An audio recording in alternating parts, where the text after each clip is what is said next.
लोकतंत्र को सशक्त बनाने के लिए पत्रिका समूह सदैव जनता के संवाद और भागीदारी में विश्वास रखता आया है। लोकतंत्र में स्वतंत्र और निष्पक्ष चुनाव केवल स्वच्छ राजनीति की बुनियाद पर जनता के साथ संवाद और भागीदारी से ही संभव है।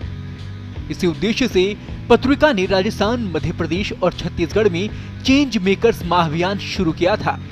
इस अभियान का मुख्य उद्देश्य राजनीति में स्वच्छता एवं स्वच्छ छवि के लोगों को आगे लाने का था। इसी के तहत विधानसभा चुनाव 2018 में जनप्रतिनिधियों से उनकी प्रतिबद्धता जनता द्वारा और जनता के लिए क्या रहेगी, इसके बारे में जन एजेंडा मांगा गया था। कार्यक्रम में आज हम बात करेंगे लूणी विधानसभा क्षेत्र से विधायक महेंद्र विश्नोई से और पूछेंगे सवाल 10 सूत्रीय जन एजेंडा को लेकर। साथ ही जानेंगे आपके क्षेत्र के विकास के लिए आपके जनप्रतिनिधि की क्या है तैयारी।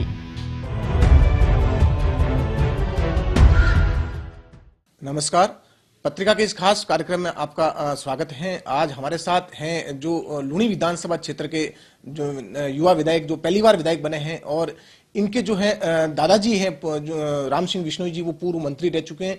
एक तरह से इनको राजनीति का जो है एक विरासत में मिली है राजनीति, और राजनीति सीखने का भी विरासत में इनको बचपन से अनुभव रहा है। लेकिन जो ये विधायक बने, पहली बार विधायक का ही चुनाव इन्होंने लड़ा, और पहली बार चुनाव लड़ा और पहली बार में विधायक बने। तो इनसे हम जानेंगे कि जो इनकी क्या प्राथमिकताएं हैं और ये क्या जनता से कैसे जुड़े रहेंगे और लूणी क्षेत्र में कैसे विकास करवाएंगे। महेंद्र सिंह जी विश्नोई जी का पत्रिका के इस खास कार्यक्रम में आपका स्वागत है। सबसे पहला हमारा सवाल यह है कि आप जो पहली बार विधायक चुने हैं, आपकी क्या बड़ी प्राथमिकता रहेगी? धन्यवाद। मेरी प्राथमिकताएं लूणी का विकास हो। लूणी के अंदर एक जोजरी नदी का मुद्दा चल रहा है, एक लूणी नदी का है। उसमें प्रदूषण की मात्रा बहुत ज्यादा है, सभी तरह का केमिकल युक्त पानी है, टेक्सटाइल फैक्ट्री का है और सीवरेज का पानी है। ये सारा पानी उसके अंदर जा रहा है। तो एक तो उसकी प्रदूषण को मैं रोकथाम के लिए कुछ कर सकूं, एक शिक्षा है, एक चिकित्सा है और एक जल व्यवस्था है। इन तीनों चीज़ों को भी सही सुदृढ़ीकरण करना, इनको सही तरीके से सभी लोगों को मुहैया हो सके, ये मेरी प्राथमिकता रहेगी। जो पहली बार आप जो विधायक बने हैं, आप युवा हैं, तो आपको लगता है कि आपके कोई समक्ष कोई चुनौतियां हैं, कोई समझने में या किसी तरह की कोई दिक्कत आ सकती है? भारत का अभी 60% देश है जो युवा है। भारत की 60% जनसंख्या है जो 35 साल से कम की है। तो अपना देश सबसे दुनिया का एक युवा देश है। तो युवाओं से अभी अपेक्षाएं भी हैं। हर पार्टी के अंदर हर जगह युवाओं की एक अलग सोच है। राहुल गांधी जी ने युवाओं को सोच समझ के टिकट दिया, मेरे साथ काफ़ी युवाओं को भी टिकट दिया। हम काफ़ी युवा जीत के आए। युवा लोग हैं, हम काम करने की क्षमता होगी, बढ़ेगी, थोड़ा हम करना भी चाहेंगे, हम उनके विश्वास पे खरा उतरने की भी कोशिश करेंगे।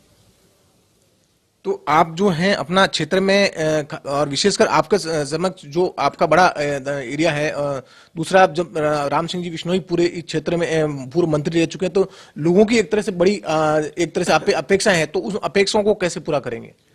लोगों की अपेक्षाएं तो है। राम सिंह जी विश्नोई अपने टाइम के दबंग नेता रहे हैं। उन्होंने किसान केसरी, हर जाति के 36 कौम के वो नेता रहे हैं।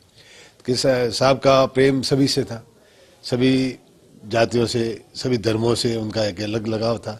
राम सिंह जी विश्नोई साहब ने तो जो राजनीति की तो वो सर्किट हाउस के अंदर ही की, वो घर के अंदर कभी आए भी नहीं। घर पे उन्होंने कभी राजनीति की नहीं, घर पे कभी आते नहीं थे, घर पे बहुत ही कम समय देते थे, वो जनता के बीच में ही रहते थे।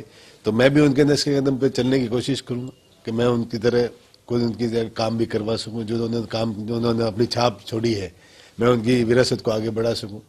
दादा के साथ रहने का भी मुझे काफ़ी समय मिला था। उस टाइम मैं दादा के साथ भी रहता था। दादा के साथ मैं गांव से जोधपुर भी आता था साथ में। उस टाइम जब हम गांव में रहते थे तो दादा यहाँ जोधपुर आके लूणी के लोगों के साथ बैठा रहा करते थे।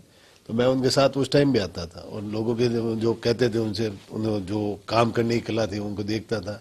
दादा बिलाड़ा आते थे तो बिलाड़ा कॉन्स्टिट्यूंसी के लोग, वहाँ पर भी वो लोग रहते थे। तो मैं मेरी पूरी कोशिश करूँगा कि मैं उनके नक्शे कदम पर चलने की कोशिश करूँ।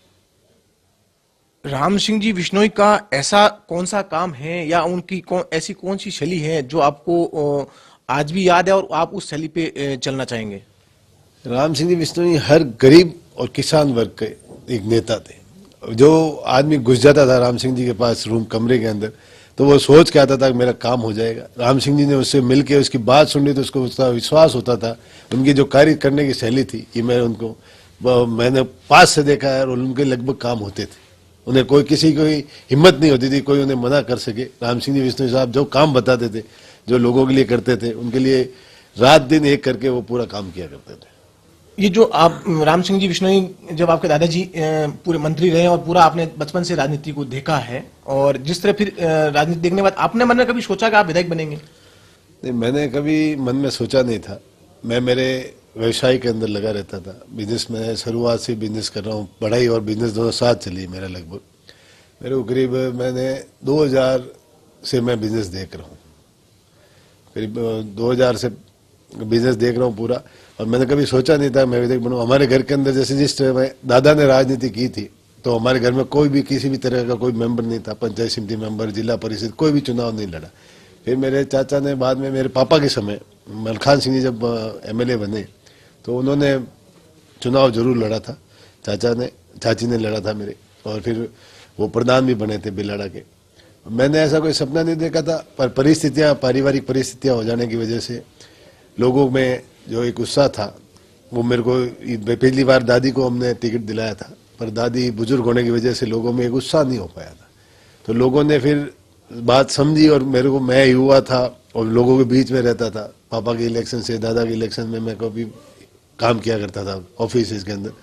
तो उस समय लोगों में मेरे मुलाकात होती रहती थी। लोगों ने मेरे को देखा, मेरी बातें सुनी, फिर लोगों को लगा कि इसको करना चाहिए। तो फिर लोगों डिमांड पे हम आ रहे, उन्होंने फिर मेरे पे विश्वास जताया और मेरे को पूरा उन्होंने प्यार दिया। जिस तरीके से आप मेरे चुनाव में देखेंगे तो चुनाव में मैं कहीं एक कदम पैदल नहीं चला था। मेरे को सब उठा के लेके जाते थे, कंधों के ऊपर उठा के सीधा स्टेज के ऊपर छोड़ देते, वापस स्टेज से उठा के वापस लेके जाते। जनता ने, लूणी की जनता ने बहुत प्यार दिया हमें। हमारे परिवार की पूरी करीब 1972 से हमारा परिवार लूणी की जनता से जुड़ा हुआ है। जिस तरीके से हम जुड़े हुए हैं उसी तरीके से आप आज देखें, 1972 से तो कितने साल हो गए, 50 साल करीब हो गए, 50-55 साल से हम लूणी से जुड़े हुए हैं। एक युग का अंत होता है उसमें। तो दादा का जो प्रेम, स्नेह और प्यार रहा लोगों का, तो जो उन्होंने, अभी जो मैं बना हूँ तो वो उन्हीं की देन है। मैं तो अब मेरा काम करूंगा। अब अगला इलेक्शन लड़ूंगा तो मैं मेरे ऊपर लड़ूंगा। अभी तो मेरे दादा के नाम से, पिता के नाम से लोगों ने हमें हमारे परिवार के हिसाब से वोट दिए, और हमारा वो पूरा तीसरी पीढ़ी एक तरह से विधायक बनी आपके हाँ, परिवार। तीसरी पीढ़ी विधायक बनी है। मैं बना हूँ तो इसके लिए मैं धन्यवाद देता हूँ लूणी की जनता को और मेरे हर चाहने वाले लोगों को कि उन्होंने हमें वोट दिया है, और मैं उनके विश्वास पे पूरा खरा उतरने की कोशिश करूँ। लक्ष्य नहीं था आपका विधायक बनने का, फिर भी आप विधायक बन गए? अब कुछ काम करने होते हैं, परिस्थितियां होती है, जैसे मैंने आपको बताया परिस्थितियां होती है, तो परिस्थितियों के हिसाब से करना ही पड़ता है, काम तो करना पड़ता है। दादा की विरासत, पिता की विरासत आगे तो बढ़ानी पड़ेगी।